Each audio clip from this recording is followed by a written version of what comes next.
Hey guys, STTM here. Welcome to another video. And today we will be covering 3 winners and 3 losers of the NBA trade deadline. Before I get into that, like, subscribe, put on notifications, and comment on this video. Gets me more recommended on people's feeds. And if you put on notifications, you don't miss another video. Now let me stop with this Japanese and get straight into the video. Bow! All right, y'all. We're in. Here, I have 3 winners and 3 losers of the deadline. I'll cover the 3 winners first.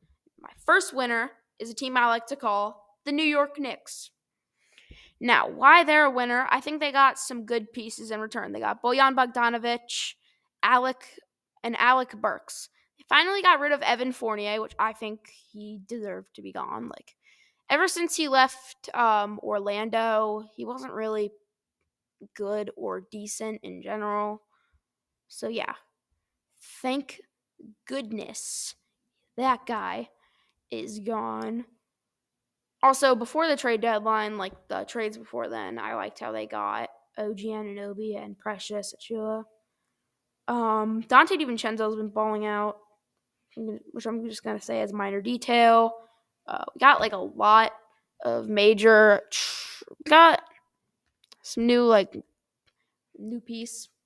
Bojan Bogdanovic, which I like a lot for the New York Knicks in general. He can really set up some good plays. I mean, honestly, the Pistons really shouldn't have kept the dude, and the Knicks just got him like that. That's kind of a steal at the deadline yesterday. As of this recording, it was yesterday. So yeah, that's kind of a steal though. I just thought of that. Good start. Burks would be some good depth with Brunson and DiVincenzo. Same with Josh Hart as well. He's also some really good depth in that position. There's so many steals. Wow. There are a lot of steals, though.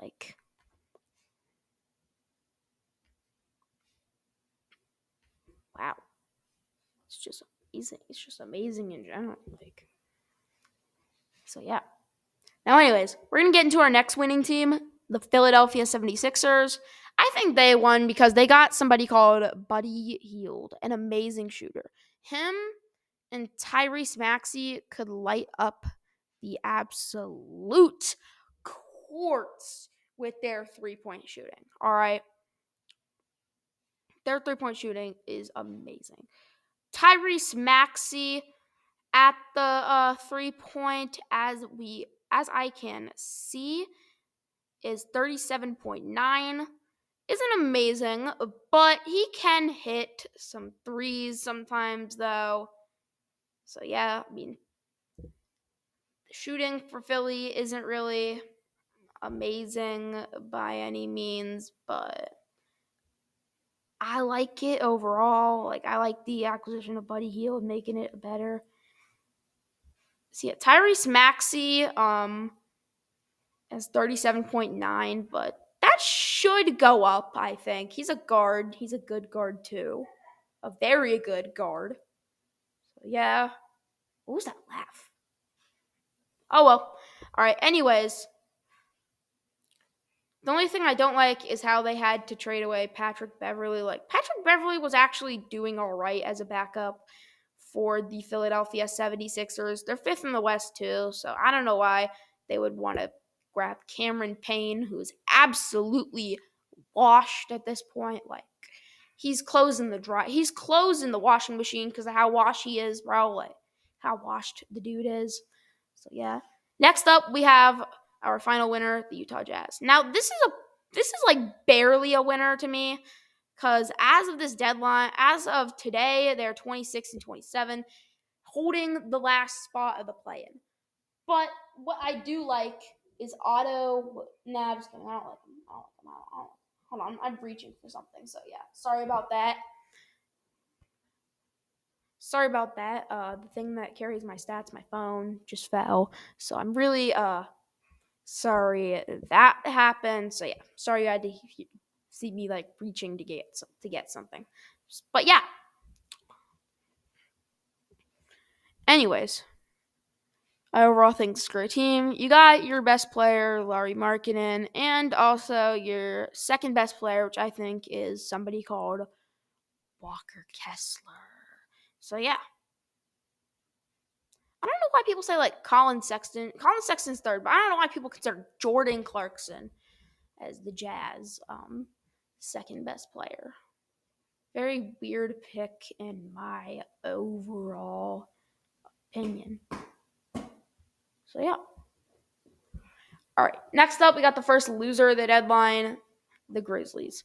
Now, the Grizzlies, I did not understand what they were necessarily doing here. I mean, there was like no major moves at all this deadline, so it's not too hard to lose. It's not too hard to win this deadline, but they somehow managed to lose it. Like, you traded away Xavier Tillman, your second best big, because now Steven Adams is gone, for Lamar Stevens, which is weird because you kind of don't have a center now.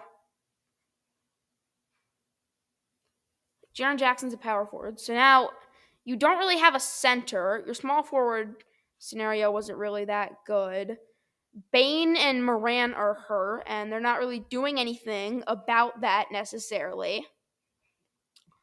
So it's all like a big problem right now. And they traded away one of their good depth pieces, David Roddy, for Chimezi Medu, which I don't understand at all. So I'm giving them the L this time.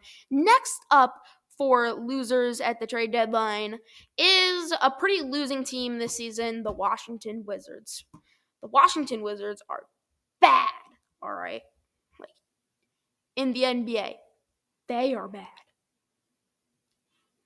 But it's not really getting much better at all as I can see from the roster, right? You traded away Daniel Gafford, amazing defender, in exchange for Richaun Holmes, which my guy only averages like 3 points, 3 rebounds. He doesn't even average an assist a game. His field goal percentage is good, but I don't understand why you trade Gafford for Holmes.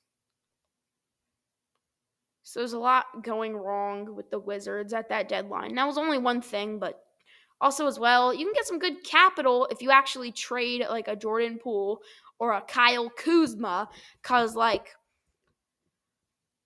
they don't want to be there. I could tell they probably don't want to be there. I mean, Poole isn't really that good, but Kuzma is like your best player and possibly your only good player. So yeah. He doesn't want to be there. Like, you don't want to be in that kind of a dumpster fire of a team. Next up, another dumpster fire team. They're the last loser of the trade deadline for me, the San Antonio Spurs. Like, I'm looking at their roster, and oh my god.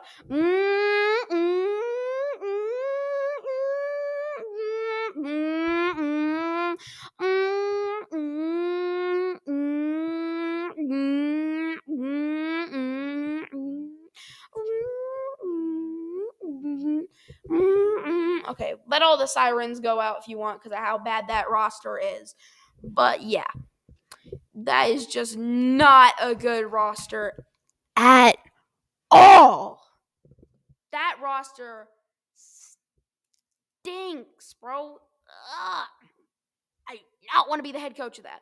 I'm surprised Pops is even coaching still at this point, which is shocking enough to say the least.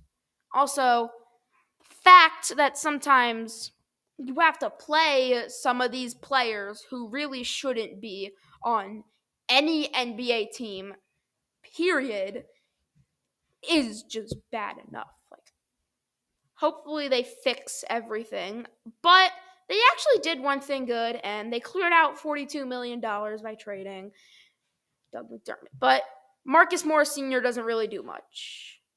Although, I'm not going to lie, it's kind of cool that him and his brother play for teams in the same state. So, yeah, there's that.